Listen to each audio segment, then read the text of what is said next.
Amma ba'd.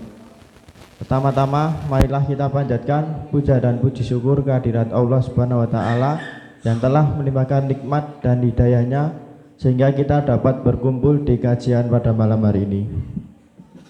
Tak lupa sholawat serta salam kita aturkan kepada junjungan kita, Nabi besar kita, Nabi Muhammad SAW, yang kita tunggu syafaatnya di yaumul akhir nanti. Sebelum kajian pada malam hari ini kita mulai, angka baiknya kita buka dengan membaca basmalah bersama-sama. Langsung saja cara yang pertama, isi yang bertemakan tentang fikih puasa yang disampaikan oleh Ustadz Supriyadi LC. Monggo waktu dan tempat kami persilahkan.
Bismillahirrahmanirrahim. Assalamualaikum warahmatullahi wabarakatuh.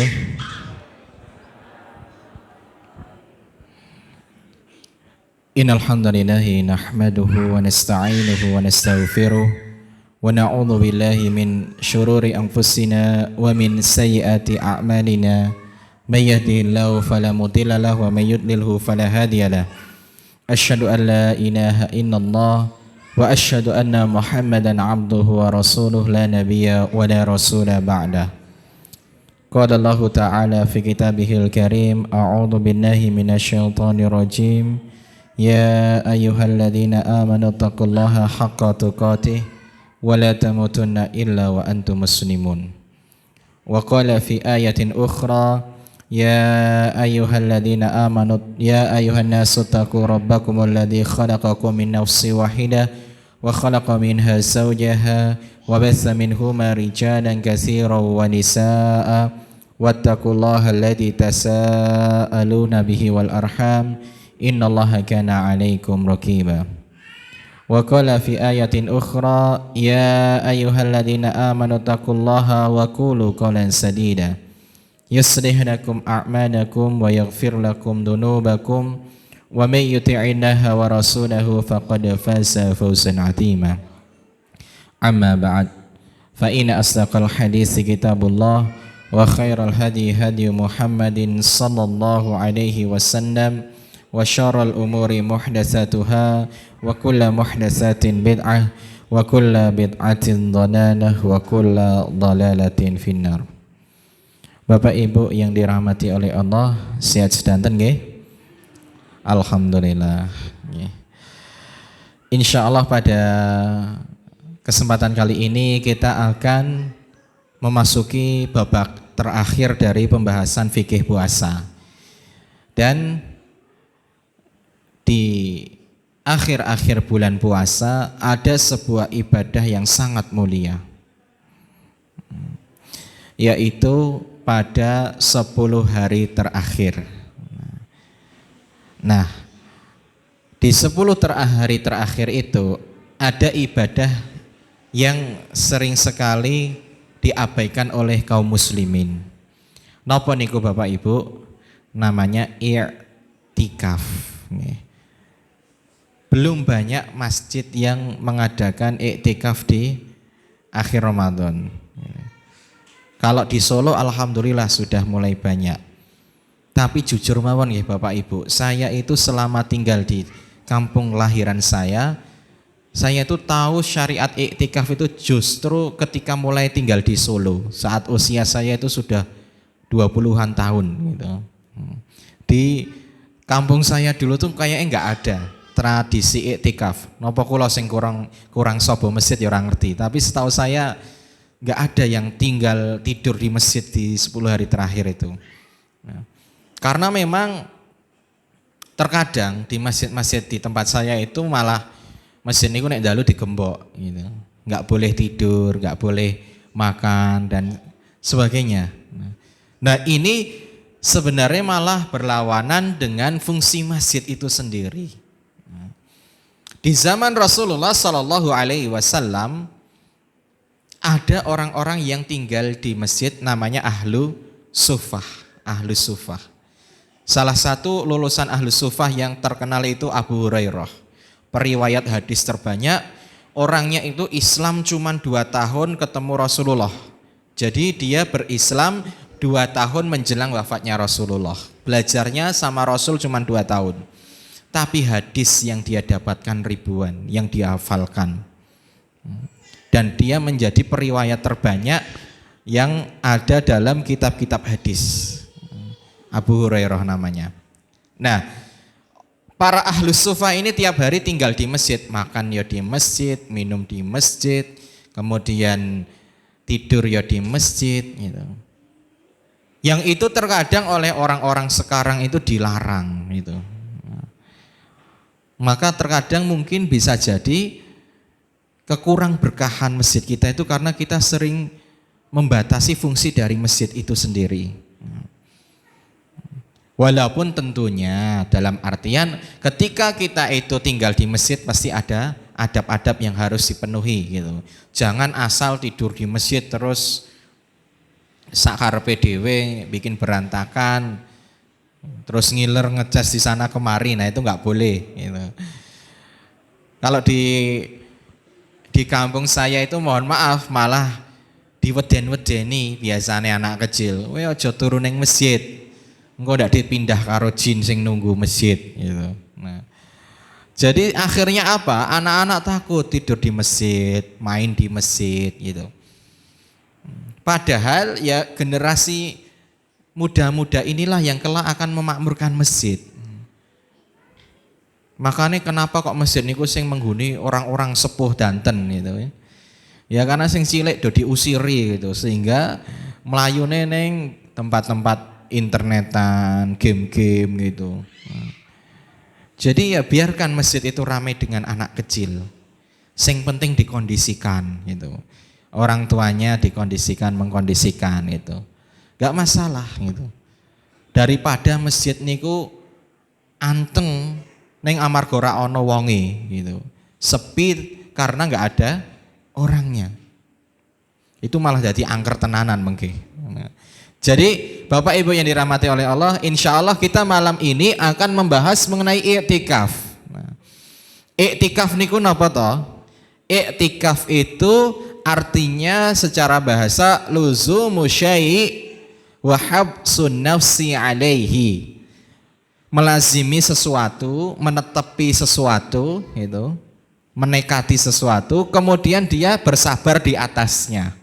Nah, kalau secara syar'i i'tikaf itu adalah luzumul muslimil mumayyizi masjidan li ta'atillahi azza wa jal. Pengertiannya simpel sekali.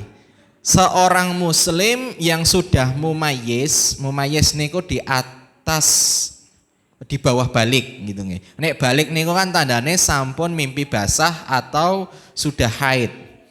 Tapi mumayyiz di bawahnya itu belum mimpi basah, belum haid, tapi sudah bisa membedakan mana yang baik dan mana yang buruk. Niku insya Allah nek ngibadah diterima ibadahnya, tapi nek dosa dereng dicatet. Penak banget niku. Kenapa? Karena dia belum balik. Nah, seorang yang sudah mumayyiz itu boleh beriktikaf. Apa itu? Dia melazimi masjid, masuk masjid dalam jangka waktu tertentu, dengan niat mendekatkan diri kepada Allah. Maka dari itu iktikaf niku ya gampangane tinggal neng masjid. Tinggal di masjid. Nah, ibadah ini hukumnya sunnah, bahkan sangat ditekankan ketika menjelang berakhirnya Ramadan. Tujuannya biar dapat malam Lailatul Qadar. Karena Rasulullah Shallallahu Alaihi Wasallam punya kebiasaan kalau sudah memasuki 10 hari terakhir bulan Ramadan, bukan ngencengke lemburane gitu. Nek kita kan kadang semakin dekat Ramadan lemburannya semakin dikencengke, ngoyak THR-an gitu. Bahkan syukran jazakallahu khairan. Bahkan saya ini pernah mendengar dari kakak saya waktu saya kecil, kakak saya pernah kerja di toko gitu. Nek mau masuk di pas hari-hari menjelang hari raya atau pas hari raya itu, maka nanti gajinya itu per hari niku bisa berlipat-lipat ganda. Nek dulu zaman dulu niku sedina 1.000. Niku zaman 1.000 itu iso tuku minyak goreng pirang-pirang kilo niku. Nek sakniki kan sekilo selawe nggih, 4 kilo nggih Bu nggih gitu. Nah, nek dulu masih murah sekali itu. Dan itu banyak menarik minat kaum muslimin gitu. Sehingga ada banyak di antara mereka yang lebih milih kerja lembur daripada mencari malam Lailatul Qadar, ibadah i'tikaf. Opone sing bakul roti, wah laris banget niku rotine.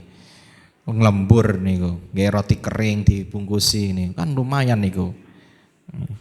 Nah, i'tikaf itu merupakan kebiasaan Rasulullah. Rasulullah kalau sudah memasuki akhir Ramadan 10 hari terakhir, beliau itu mengencangkan ikat pinggangnya. Maksudnya napa? Beliau enggak nyentuh istrinya. Untuk sementara tidak berhubungan suami istri dulu. Dikenceng ke ikat pinggangnya. Kemudian wa ahya lailahu, kemudian beliau itu akan menghidupkan malam-malamnya. Salat tarawih ditenani, nek perlu ditambah. Bacaan Qur'annya juga ditambah. Nek targetnya 20 hari sebelumnya itu khatam sekali, 10 hari terakhir kudu khatam ping 3 minimal. Misalkan kita nggih niku. Nah, setelah menghidupkan malamnya dengan ibadah, beliau itu membangunkan keluarganya, membangunkan istrinya. Jadi diajak untuk menikmati taman-taman surga gitu. Ini kan tujuannya gen golek swarga Bapak Ibu. Nek ajeng masuk surga itu jangan sendirian. Keluarganya diajak. Nek jenengan bisa bangun malam, itu ojo dewean. Anak istrinya diajak. Raketang anaknya cuma nemeni tidur di samping orang sholat gitu. Itu akan membiasakan gitu. Minimal dia tahu, oh ternyata ada sholat di malam hari selain sholat isya dan subuh. Karena dakwah, Bapak Ibu yang dirahmati oleh Allah, dakwah dengan perbuatan, bilhal dengan perbuatan itu jauh lebih efektif daripada dengan perkataan. Rasulullah itu bukan tipikal orang yang banyak omong, tapi hasil dari murid-muridnya itu luar biasa, bisa menaklukkan dunia. Kita ini Masya Allah gitu. Segala fasilitas untuk menuntut ilmu terbuka. Tapi apa yang sudah kita taklukkan Bapak Ibu? Nakluke bojoe ra iso kadang. Jadi kita ini masih sangat jauh dari generasi terbaik. Maka dari itu, kalau kita sudah masuk 10 hari terakhir, mari keluarganya ikut diajak maraton. Karena nanti di satu malam, di antara 10 malam terakhir itu, ada malam yang nilainya setara dengan 1000 tahun. Bukan 1000 tahun, bulan, mohon maaf. 1000 bulan niku nek ditaunke 83 tahun. Jenengan sholat sekali di malam itu dapat malam Lailatul Qadar seperti orang yang berdiri selama 83 tahun. Nah, banyak sekali dalil-dalil dalam Al-Quran dan dalam sunnah yang berkaitan dengan ibadah iktikaf niki. Dalam ayat Al-Baqarah 125 disebutkan antahira baitiya lit-taifina wal 'akifina warruk'is sujud. Ini adalah dalil bagaimana umat-umat terdahulu itu sudah melakukan ibadah iktikaf. Wala tubashiruhunna wa antum 'akifuna fil masajid. Al-Baqarah 187. Janganlah engkau itu menyentuh istrimu ketika kamu sedang iktikaf di dalam masjid, rumah-rumah Allah. Bu, nek Bapak Ibu, jenengan nek pingin ngibadah, sholat di rumahnya Allah yang di Mekah, maka cintailah rumah Allah yang ada di sekitar Anda.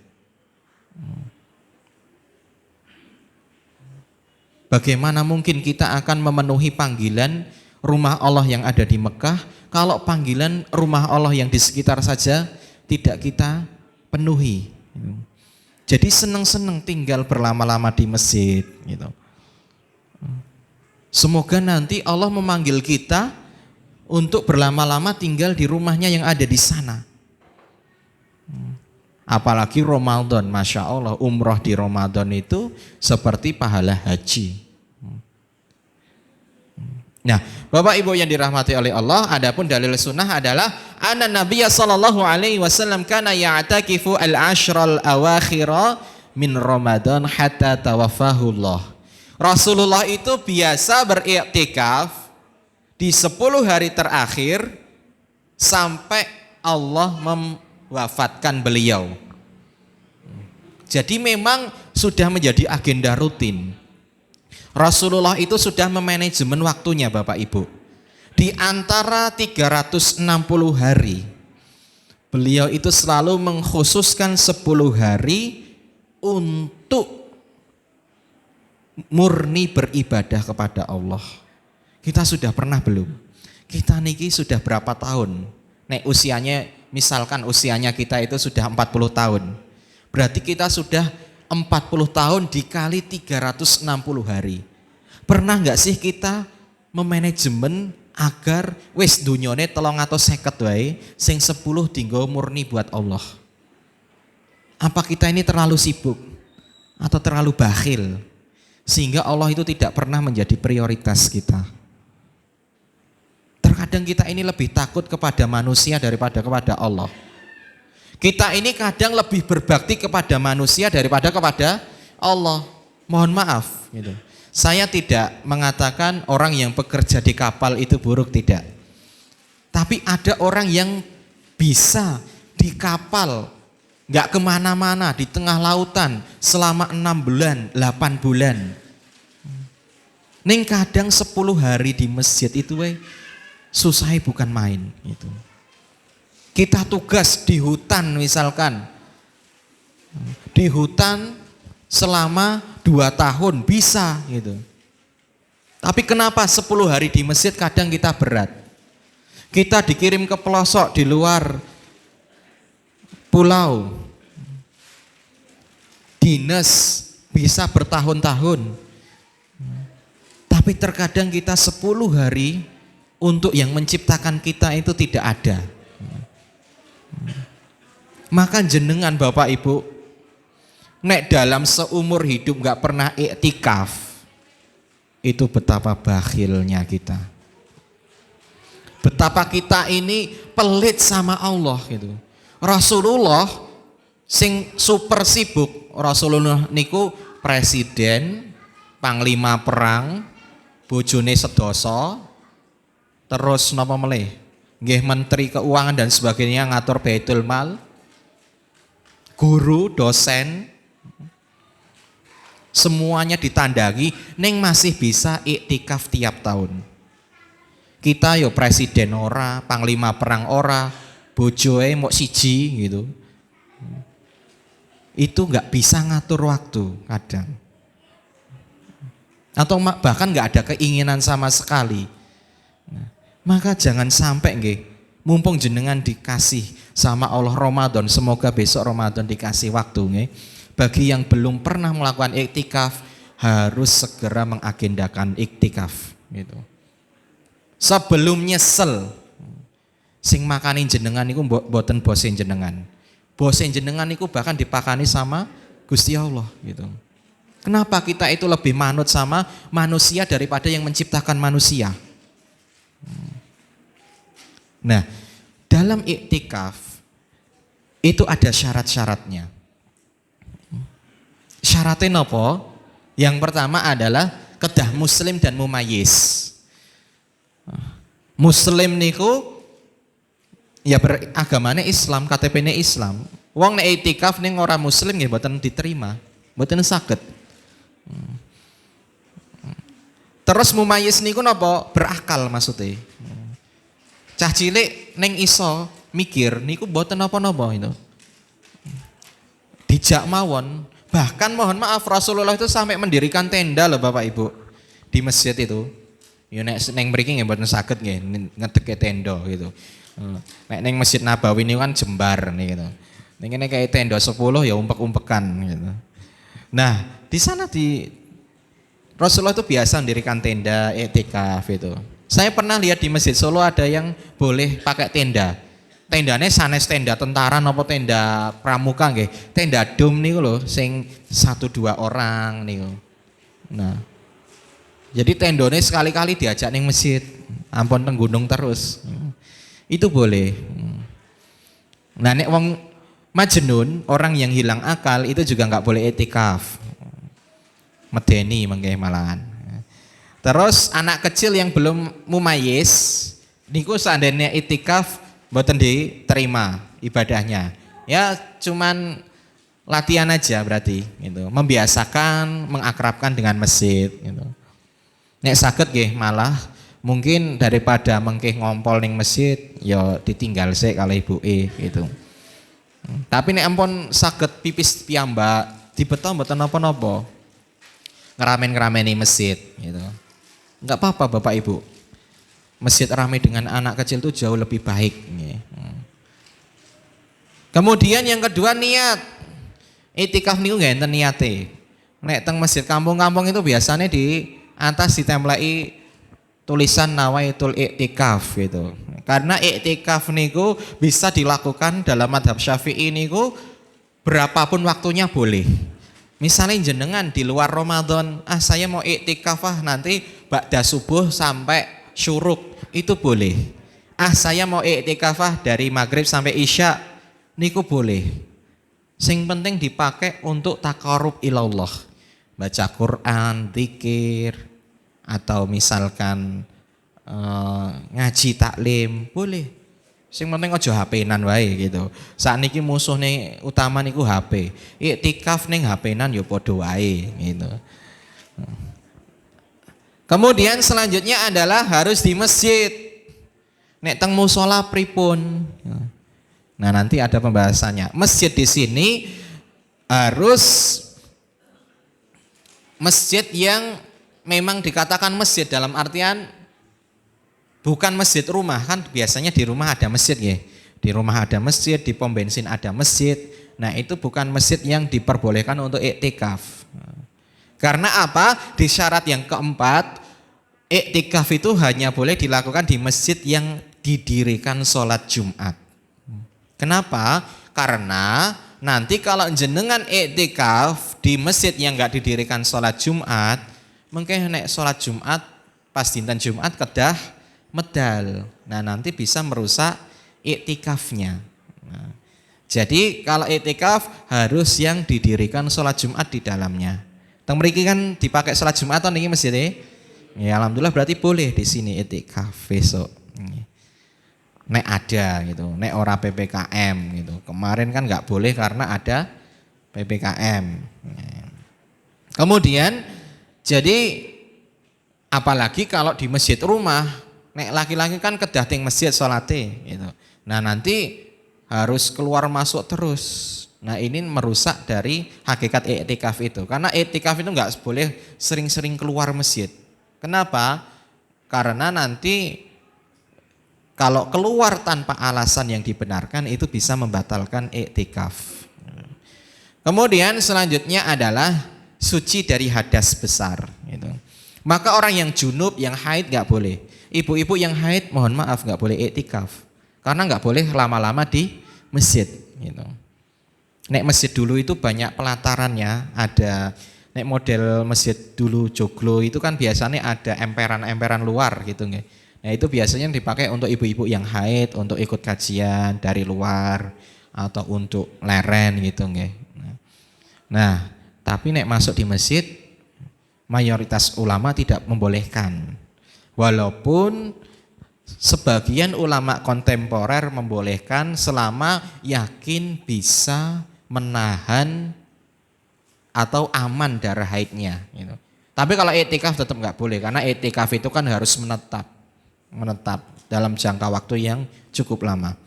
Nifas juga nggak boleh. Lah gimana kalau junub? Misal laki-laki nih gitu. Pas tidur di masjid, tahu-tahu bangun basah. Ya harus wajib segera mandi. Nah ini keluar nggak apa-apa Bapak Ibu. Nek misal kita junub keluar mandi, kemudian balik lagi itu insya Allah tidak membatalkan iktikafnya. Gitu.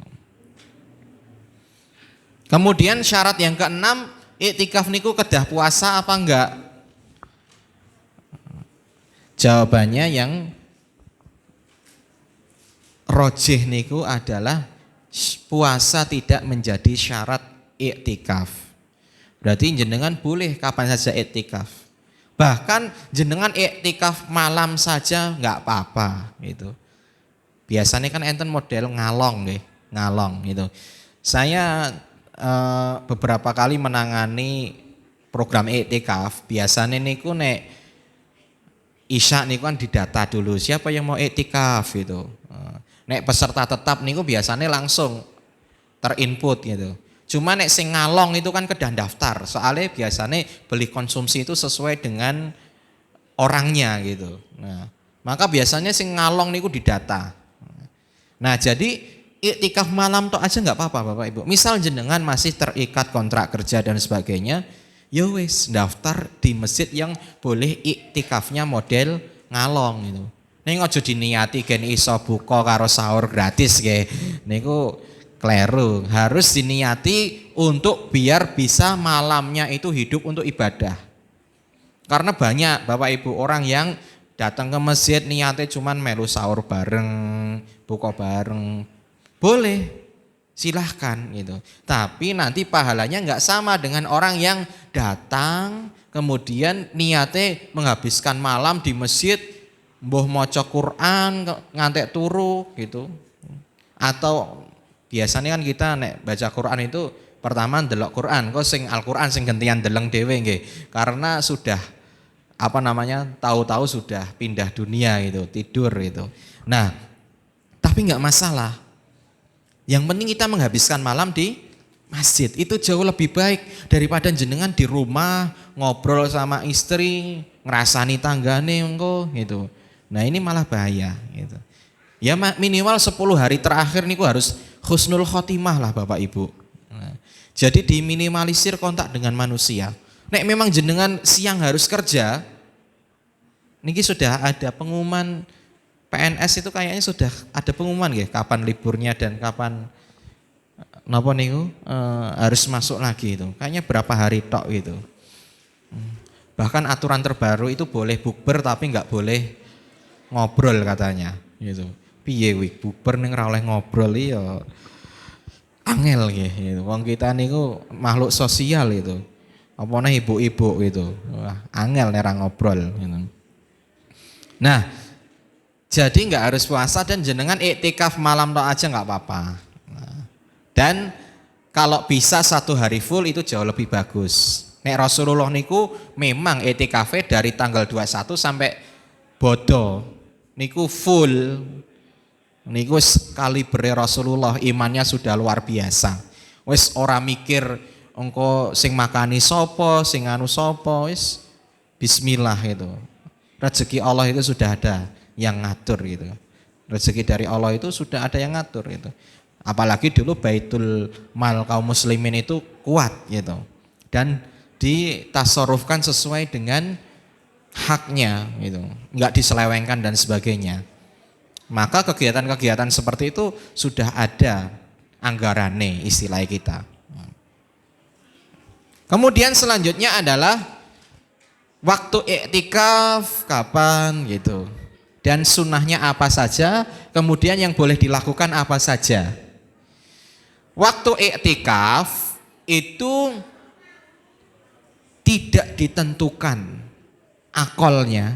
Akol niku yang minimalnya dan maksimalnya juga tidak ditentukan. Terserah jenengan. Walaupun yang paling utama itu tentu iktikaf di akhir 10 hari akhir Ramadan itu paling utama. Tapi di luar Ramadan itu boleh Bapak Ibu iktikaf. Boleh. Nek jenengan bisa mengazamkan diri gitu. Ya Allah, saya bukan, misalkan nggih, saya ini enggak ahli puasa, saya ini enggak ahli sholat malam, tapi saya ingin punya ibadah yang mungkin bisa saya lakukan untukmu ya Allah gitu. Misalkan saya mengazamkan diri ba'da maghrib sampai isya saya mau menetap di masjid, iktikaf di masjid. Jenengan niku kedah punya amalan andalan Bapak Ibu, sebagaimana para sahabat. Abu Bakar itu bukan orang yang semua ibadahnya luar biasa, ya enggak. Umar dan sebagainya, semuanya punya takaran masing-masing. Gitu. Dan ibadah yang terbaik itu adalah yang bisa dirutinkan walaupun cuma sedikit.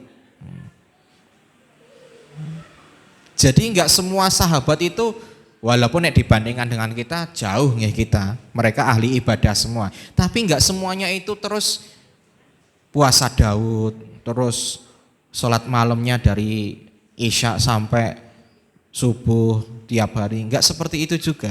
Mereka juga manusia yang kadang nek kumpul kalih garwane niku nggih guyonan, yo ora lali akhirat dan sebagainya gitu. Itu wajar. Tapi mereka masing-masing punya andalan. Ada yang Khalid bin Walid niku senenge jihad fisabilillah. Seluruh hidupnya itu dihabiskan untuk berperang di jalan Allah. Sampai nopo? Sampai ketika dia pegang Al-Quran itu menangis. Kenapa? Dia mengatakan, wahai Al-Quran, maafkan saya. Ya Allah, maafkan saya.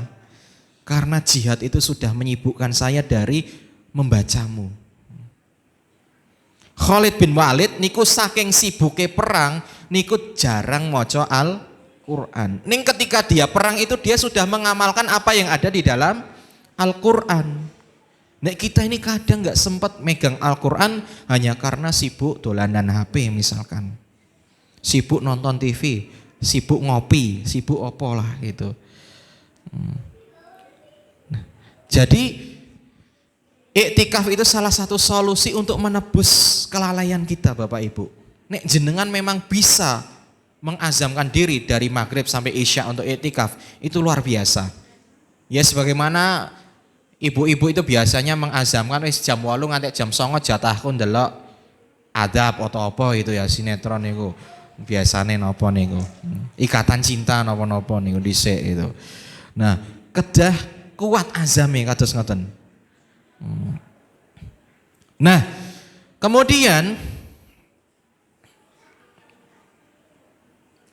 afdalu awqatil i'tikaf al-ashru al-awakhir min Ramadan. I'tikaf terbaik itu adalah 10 hari terakhir di bulan Ramadan. Maka saya wasiatkan kepada Bapak Ibu, saya nasihatkan, nek besok dikasih usia sama Allah untuk ketemu Ramadan sampai akhir, nek saged diusahake iktikaf. Jadikan seolah ini adalah Ramadan terakhir kita. Kemarin saya melihat 100 orang itu. Ada orang yang ikut ujian SMPTN ya. Kenapa nih ujian perguruan tinggi niku lho. Ya. Niku dia diumumkan lulus. Ning ternyata pengumuman saking malaikat maut itu lebih dulu daripada pengumuman lulusnya itu gitu. Lulus saka donya itu luwih cepet timbang lulus ning perguruan tinggi niku. Kita nggak pernah tahu. Masih muda sekali wong masuk perguruan tinggi kan nek sakniki lulus SMA niku katakanlah 18 19 nggih. Itu ternyata ya banyak yang meninggal di usia segitu. Apalagi riset sekarang nih wong enom kadang sing meninggal gitu. Ya karena pola makan lah dan sebagainya. Nek wong dulu niku mungkin usianya panjang-panjang karena organnya itu nggak terlalu berat kerjane gitu. Saya niku nggih kadang sedih nek delok anake kula niku jajan wae gitu. Apa wae mlebu gitu. Dalam artian di jajanan yang dimakan anak-anak kita itu kan banyak zat-zat yang kadang itu nek pengawet mesti niku Bapak Ibu. Ana panganan kok seminggu ra busuk, apa setahun ra busuk niku pasti ngagem pengawet. Belum perwarna. Kadang niku anak-anak nek makan permen niku lambene nganti abang, ungu gitu. Oh iku pewarnane ususnya warnane kaya apa iki engko? Bingung niku. Nah, terus belum lagi yang lain-lain, jajan yang lain-lain. Itu Masya Allah gitu. Betapa organ tubuh kita itu sudah bekerja sangat keras semenjak kecil untuk zaman sekarang. Apalagi junk food niku. Maka hati-hati, sekarang niku usia nggak bisa diprediksi. Banyak yang sudah muda, masih muda, tapi ternyata nggak lebih sehat dari yang sudah tua. Kemudian sunah-sunah i'tikaf. Disunahkan i'tikaf niku napa benjing nek jenengan i'tikaf niku sunahe niku mengosongkan hubungan dengan makhluk. Jadi jenengan niku meminimalisir interaksi dengan orang lain.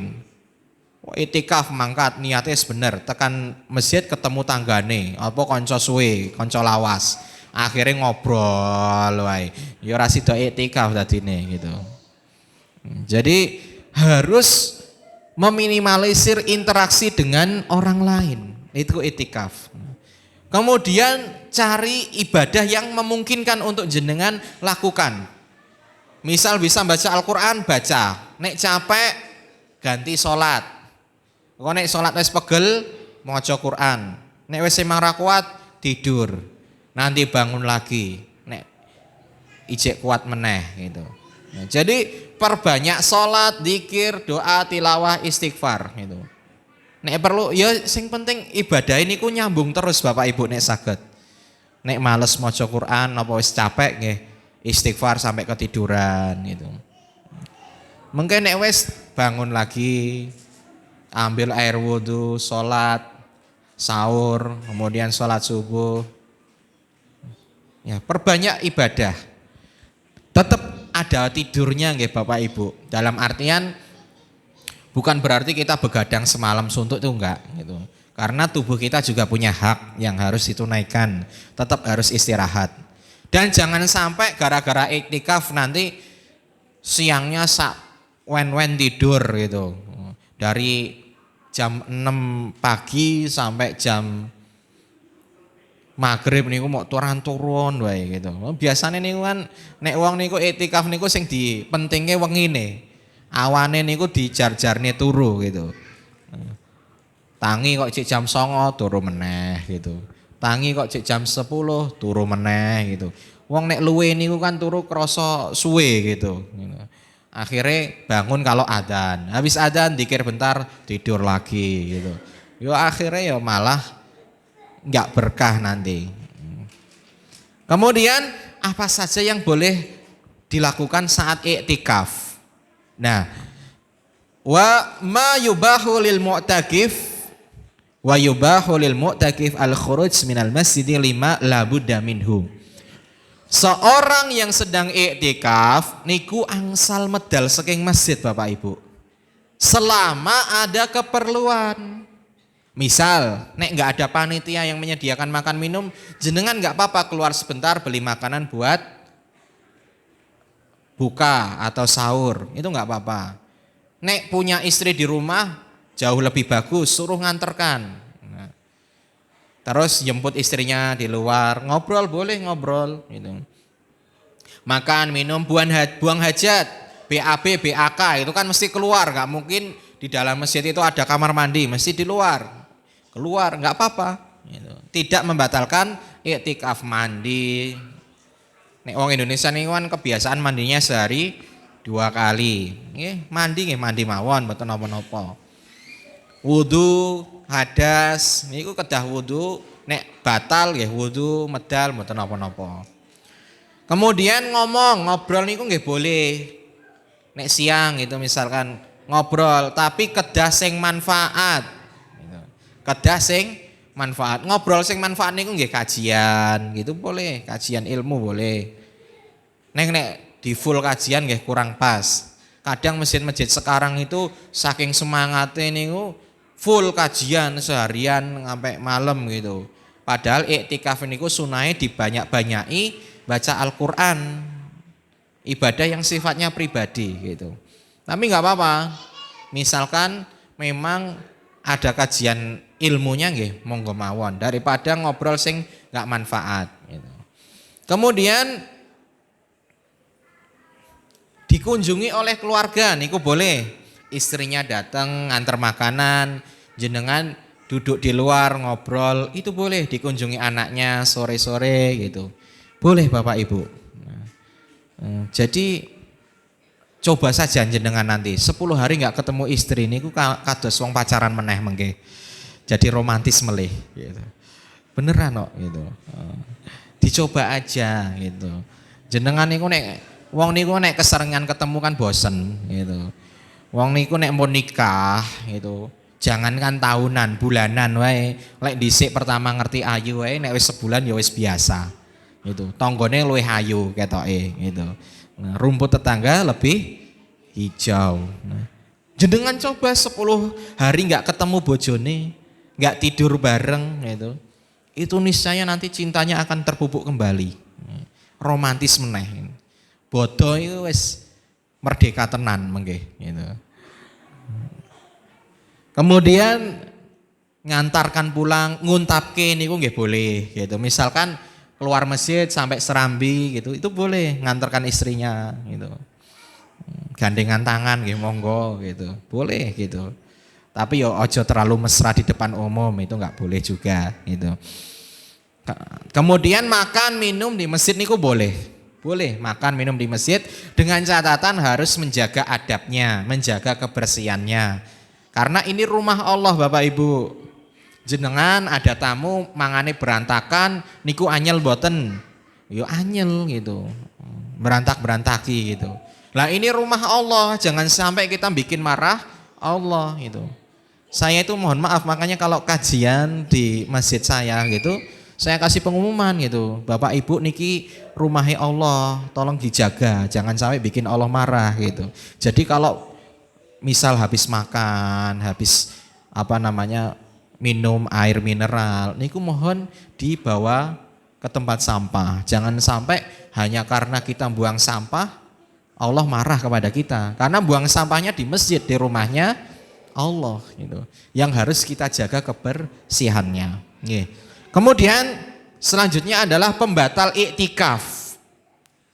Pembatal iktikaf niku napa mawon? Yang pertama tentunya keluar dari masjid tanpa ada keperluan. Ujuk-ujuk medal mawon gitu. Ah bosen nih neng masjid tak melaku-melaku neng pasar sih gitu. Nah, cari pemandangan gitu.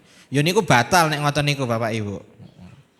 Ah aku tak neng tonggoku sih gitu. Batal niku. Karena nggak ada keperluan. Jadi Rasulullah niku sampai nyisir rambut niku, beliau itu kepalanya dijulurkan. Nek rumahnya Rasulullah niku kan mepet masjid, nemplok masjid. Niku kepalanya dimasukkan ke pintu gitu, Aisyah, Ibunda Aisyah niku nyisiri. Kemudian badannya Rasulullah tetap di masjid. Kalau sudah rapi, beliau balik lagi ke masjid. Gitu. Bu, jenengan pernah jungkati bojone dereng, Bu? Sunah niku, gitu.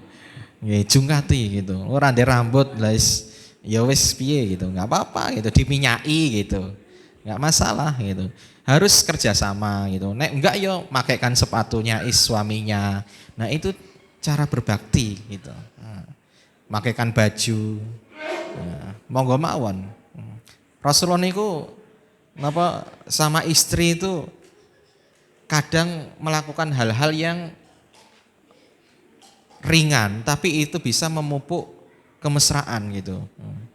Kayak nopo? Kayak di napa niku? Kayak di fikih kalau kita masuk ke bab mandi janabah. Niku sing nyeritake sinten? Ibunda Aisyah. Beliau itu biasa mandi bersama istrinya gitu. Jadi sunnah. Jenengan pernah dereng mandi bareng di kamar mandi gitu. Nah itu sunnah. Dolanan napa niku? Banyune ciprat-cipratan gayung gitu. Nah niku sunnah niku. Itu hal-hal kecil yang mungkin jenengan nganggep tabu, mosok yo ngono gitu. Saru gitu. Itu bukan saru gitu. Itu termasuk sunnah gitu. Paling enggak sekali seumur hidup lah dilakukan gitu. Kemudian yang kedua, jima walaupun malam hari gitu. Niki enggak boleh jenengan sing laki-laki enggak kuat terus pulang minta jatah sama istrinya gitu. Nah, ini ya batal itikaf gitu. Ya harus nanti niat lagi gitu. Walaupun malam hari enggak dosa Bapak Ibu, enggak dosa. Cuman iktikaf batal. Kedah nek masuk diniati lagi yo wis kaya awal meneh iktikaf. Bukan istrikaf nggih, iktikaf gitu. Wong sakniki kan senengane istrikaf gitu wis. Nah, termasuk di dalamnya kalau sampai melakukan hal-hal yang bisa memantik keluarnya air mani, itu juga enggak boleh gitu. Kemudian yang ketiga, hilang akal. Hilang akal. Contohnya nopo semabut. Kemudian mabuk, koma, gila, kumat niku nggih anune. Misal ada yang sakit epilepsi yang kumat gitu. Nah, niku iktikafe batal. Nah, terus gimana? Ya nanti kalau mau iktikaf niat lagi dari awal nggih. Kemudian selanjutnya haid dan nifas. Haid nifas niku otomatis batal. Misal ibu-ibu nih sudah dapat 3 hari gitu. Kemudian kok keluar darah, bercak darah, ya wis otomatis harus pulang. Harus pulang. Enggak boleh berdiam diri di masjid. Karena orang haid enggak boleh. Istri saya dulu sempat iktikaf niku posisi hamil besar gitu. Tapi akhirnya yo enggak pulang, enggak kuat itu. Pulang. Bukan karena nifas, keluar darah atau haid, enggak ya. Tapi karena wanitanya itu di lantai 2. Istri saya nek harus ke kamar mandi di lantai 1 itu rekoso. Wong wis napa niku hamilnya besar itu harus naik turun tangga itu malah brojol mengke. Dadine ya udah langsung hari ketiga atau berapa niku pulang batal gitu. Karena enggak mampu. Kemudian nah saya waktu itu ngantar pulang Bapak Ibu. Nah kalau posisi seperti ini ya, ini keluar karena ada alasannya, penyebabnya. Saya ngantar istri saya pulang kemudian balik lagi. Nah, insya Allah ini nek dalam yang saya pahami ini enggak batal etikafnya karena keluar ada keperluan, ada hajahnya. Nah, jenengan misal bojone kok selak napa nglairke gitu, ngantar ke bidan kemudian balik ke masjid lagi, nggih mboten napa-napa. Tapi nggih nek saged ngancani bojone lahiran nggih lebih bagus gitu nggih karena niku termasuk tanggung jawab seorang suami. Kemudian ridah atau murtad itu juga membatalkan iktikaf. Jadi nek murtad niku otomatis batal puasane, bukan puasane iktikaf. Nggih, mungkin ini saja enggak banyak Bapak Ibu iktikaf. Mungkin langsung pertanyaan nggih, ada? Pertanyaan Pak? Nggih, monggo.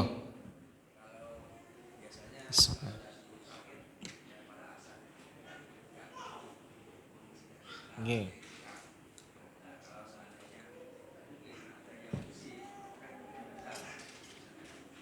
Nggih. Nggih, jadi gimana kalau kita keluar untuk memberikan kajian ilmu nggih? Nggih, sebenarnya niku sesuatu yang bisa diatur dalam artian nek mau pahalanya maksimal ya berarti dia memang mengkosongkan jadwal niku. Dan saya dapati banyak asatidzah yang seperti itu. Tapi ada pula yang karena memang sudah menganggap itu sebuah kewajiban gitu. Dalam artian ya itu memang dia ladang dakwahnya dia gitu. Dalam artian ini amal soleh saya yang lain, dari sisi yang lain gitu. Ya itu sudah menjadi passionnya dia. Passion itu apa ya? Dia punya tanggung jawab dakwah ngeten. Ya. Maka nggih niku terserah mawon nek misal mau keluar otomatis nanti kalau mau masuk iktikaf harus niat lagi. Gitu. Sing penting niku memperbarui niatnya gitu. Karena kalau sudah keluar niku batal gitu. Batal itu dalam artian nanti kalau mau ini harus niat lagi gitu. Dan pahalanya pun tentu beda dengan orang yang memfokuskan gitu. Walaupun untuk masalah pahala niku prerogatif Allah nggih. Ada juga orang yang sudah full itu ya pahalanya belum tentu lebih besar dari orang yang cuman di malam gitu kan. Orang itu akan dinilai sesuai dengan niatnya gitu. Nah, maka dari itu kalau saya memandang kalau keluar untuk keperluan apalagi amal soleh nggih, itu mengajar dan sebagainya, semoga itu menjadi sebuah udzur syar'i gitu. Yang penting niatnya diperbarui ketika mau masuk itu. Kan gini, kadang nih sing penting boten amargo masalah duniawi gitu aja gitu. Kan kadang gini, mohon maaf Bapak Ibu, ada yang memang orang yang lebih mementingkan kerja daripada iktikaf gitu. Nah, itu yang dicela. Adapun orang-orang yang dia itu keluar tapi tetap dalam bingkai amal soleh, niscaya itu masih dalam kondisi yang baik menurut saya. Misalkan jenengan bekerja di tempat yang sosial misalkan. Misal bukan jenazah di rumah sakit gitu nggih, sopir ambulan. Sopir ambulan itu kan biasanya mboten saged prei suwe-suwe gitu. Nah, karena ini kebutuhan yang mendesak gitu. Dan itu jenengan niati sebagai amal soleh, enggak sekedar bekerja. Itu nggih, semoga itu menjadi udzur syar'i sehingga jenengan nanti iktikafnya itu nggih sejauh kadar yang memungkinkan gitu. Ada sebuah kaidah nggih, mala yudrokullahu la yutrokullahu atau julahu. Barang sesuatu yang tidak bisa dikerjakan 100% gitu. Sebaik 100%, maksudnya sesuatu yang tidak bisa kita totalitas di dalamnya bukan berarti terus kita tinggal seluruhnya. Tapi kita kerjakan sejauh kemampuan kita gitu. Misal saya mampunya cuman malam, ya malam aja nggak apa-apa. Bahkan mohon maaf nggih Bapak, saya ini kan ya kerja ning lembaga sosial gitu. Kadang kita ini harus rela menduakan ibadah pribadi kita demi ibadah sosial gitu. Karena di akhir Ramadan itu biasanya orang juga mulai ngumpulkan zakat. Terus bikin santunan-santunan dan sebagainya itu. Kan orang-orang itu biasanya bayar zakat mal, bukan zakat fitrah nggih. Nek zakat fitrah niku gampil Pak ngurusine. Niku paling malam niku enten petugasnya terus dibagi wis selesai. Sing agak rumit itu zakat mal karena penyalurannya harus sesuai dengan asnafnya, tujuannya. Kemudian sebisa mungkin sesuai tepat sasaran gitu.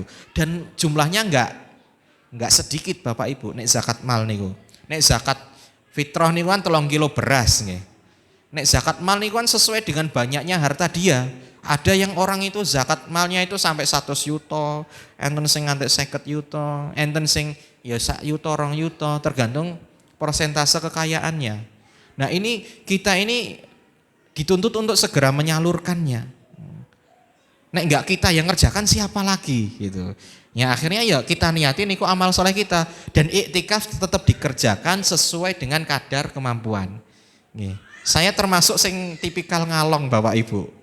Mohon maaf, saya juga untuk bisa iktikaf dari full itu biasanya justru ketika dulu posisi nyantri. Niku malah bisa gitu. Nyantri niku penak, mikir awake dhewe gitu. Jadi saya dulu waktu masih pelajar itu bisa full 10 hari atau paling enggak 8 hari karena 2 hari biasanya wis dikon balik kampung niku.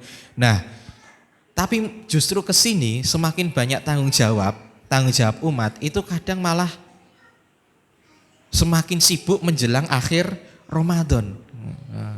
Nah maka nek saran saya gitu, nek bisa didelegasikan bagus gitu. Didelegasikan itu kita bikin kader yang bisa menjalankan tugas kita sehingga ada masa di mana kita benar-benar bisa 10 hari terakhir itu benar-benar untuk Allah gitu. Nek memang dereng saged, niscaya selama kegiatan kita itu untuk Allah, saya berhusnudzon itu masih udzur syar'i. Kalau masih taklim, mengajarkan ilmu itu insya Allah masih udzur syar'i lah. Walaupun nanti seandainya dikatakan batal ya diperbaiki niatnya gitu. Dan segera kembali ke masjid, misalkan memang iktikaf. Ojo mampir-mampir gitu malahan nggih. Mampir kemana ning opong nongkrong sik di mana gitu. Habis ngisi kajian gitu. Jadi nek bisa seperti itu. Nah, karena gimana ya, sasaran kita ini kan nggak semuanya orang yang sudah mudeng agama nggih.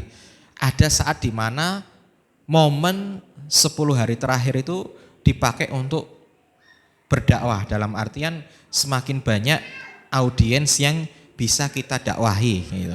Nah, jadi nggak apa-apa insya Allah. Tapi nek memang sudah bisa fokus itu tentu jauh lebih baik. Ada lagi Bapak Ibu? Nggih monggo Pak.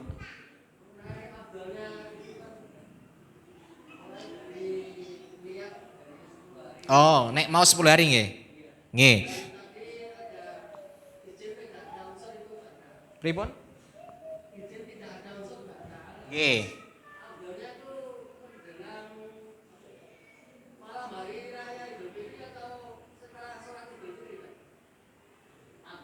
Keluarnya. Oh, keluarnya. Nggih, selesainya nggih. Toyib, pertama kita masuknya dulu gitu. Soalnya nek bahas keluar mesti harus masuk juga. Masuk itu di tanggal 21, malam 21 tuh harus subuh itu harus sudah ada. Berarti otomatis tanggal 20 malam itu harus 20 maghrib. Niki tanggalan nganu nggih, tanggalan hijriyah nggih. Hijriyah niku kan bergantinya itu maghrib. Ketika turun matahari, nah ini kan ganti ke hari yang lain. Nah, berarti tanggal 20 itu jenengan sudah di masjid, tujuannya napa? Gen saged subuh ting tanggal 21 itu di masjid. Jadi 20 maghrib itu nek bisa sudah di masjid. Kemudian keluarnya afdolnya itu maghrib ketika sudah ganti tanggal 1 Syawal. Itu afdolnya. Walaupun ada ulama yang mengatakan asar itu sudah boleh keluar. Karena apa? Malamnya itu kan yang dicari itu kan sebenarnya itikaf niku malam-malam ganjil gitu. Ning masalahnya gini Bapak Ibu, ganjil niku saking ngarep napa saking mburi. Nek ganjil saka ngarep berarti tanggal selikur, rolikur, telulikur, paklikur, selikur, 23, 25, 27, 29. Ning nek ganjil saka mburi niku berarti 30, 28, pinten melih? 26, 24, 22. Karena ada hadis yang mengatakan ganjilnya itu dari belakang. Maka nek pengin aman ya wis 10 dino kuwi ning masjid wae gitu. Nah, untuk keluarnya nek pingin paling afdole nggih pas malam niku. Malam bodo tak maghrib niku. Biasanya dulu saya maghrib gitu. Tapi ada yang membolehkan asar sudah boleh karena malamnya itu kan sudah selesai gitu. Apalagi ada juga yang pagi sudah boleh, Pak. Nek wis malam terakhir itu ya, malam 29 wis entek. Malamnya sisuk kan wis ganjil, kok ganjil. Nek ra genep ya takbiran gitu kan. Nek misalnya genep nggih berarti nek misalnya ijek poso berarti genep. Nek napa niku nek wis tanggal siji berarti takbiran. Nah, kadang niku biasanya lebih banyak orang yang nek memang napa niku selak pingin pulang kampung gitu nggih. Ada kan selak pingin ngoyak balik kampung gitu. Keluarnya niku nggih bar pas duha niku pun keluar gitu. Nek mboten buru-buru saya sarankan nggih maghrib. Maghrib atau ya asar lah paling enggak gitu. Ngaten nggih Pak nggih. Nggih. Sing penting niku ngantek malam 29 nek saged gitu. Ngantek malam 29 karena tujuannya memang pas ganjil-ganjil niku. Bahkan ada orang yang dengan sengaja itu memburu ganjil, malam ganjil itu. Jadi itikaf iki mau tanggal 21, 23, 25, 27, 29. Enten sing meyakini Lailatul Qadar itu tanggal 27. Yo wis itikafe mau tanggal 27 gitu. Nah, enten sing selawe, enten sing 23 ya. Monggo mawon. Ya. Tapi napa niku sing jelas perlu diketahui nggih, sak kuat-kuate dalil iktikaf niku cuman ibadah sunnah gitu. Kita tidak boleh terus memandang orang yang enggak iktikaf niku lebih buruk dari kita, itu enggak boleh. Nek ibadah itu membuat kita sombong, maka kita kayak iblis nanti jadinya. Gitu. Jangan merasa lebih baik dari orang lain hanya karena kita bisa iktikaf. Nek misalkan kita dikasih kesempatan sama Allah kok enggak mau iktikaf niku kebangetan gitu. Jadi iktikaf niku sebenarnya sebagai rasa syukur nek menurut saya gitu. Lebih ke rasa syukur. Kita dikasih sama Allah Ramadan sudah berapa puluh tahun. Nek boten pernah iktikaf niku kok kebangetan banget gitu. Soalnya napa ngagem nutup usia kita Bapak Ibu. Nek jenengan saged dapat Lailatul Qadar niku seperti ibadah 83 tahun yang mungkin usia kita niku belum tentu sampai 83 tahun. Nek wis 8 telu tenan niku kadang ya fisike wis amburadul ngoten niku gitu. Kadang ya ana sing wis ra iso mlaku, wis ngrepoti liyane ngoten niku. Nggih ngoten nggih. Semoga bermanfaat. Ini pembahasan etika, semoga besok semuanya bisa etikaf gitu. Nah, bisa di sini. Enten nggih etikaf di sini? Enten insyaallah. Mugi-mugi bisa. Insyaallah bisa lah gitu. Agar apa Bapak Ibu? Ya minimal kita itu besok nek di hadapan Allah tuh enggak malu-malu banget lah. Sing dipikir orang dunia terus gitu. Kita itu ya harus memikirkan akhirat kita. Gitu. Jenengan aja nek misal diobjek-objek sama napa niku? Kredit-kredit niku wae ya mikire tenanan piye carane nyaur utang gen rak diteror gitu. Nah, sampai lapor-lapor polisi kadang. Nah, kita ini kadang untuk yang akhirat itu nggak pernah sampai mikir tenanan gitu. Wis sak delem wong nglakoni gitu. Nah, ini keliru, sak delem wong nglakoni niku keliru gitu. Justru kita ini harus benar-benar memikirkan apa yang sudah kita perbuat di dunia ini untuk akhirat kita. Mungkin ini saja dari saya, semoga bermanfaat. Aku qouli hada astaghfirullah li wa lakum. Saya kembalikan ke pembawa acara. Terima kasih pada Ustadz Supriyadi LC yang telah memberikan ilmu tentang fikih puasa. Semoga bisa bermanfaat bagi kita semua. Acara selanjutnya yaitu penutup. Sebelum kita tutup kajian pada malam hari ini, alangkah baiknya kita tutup dengan membaca doa kafaratul majlis dan hamdalah bersama-sama.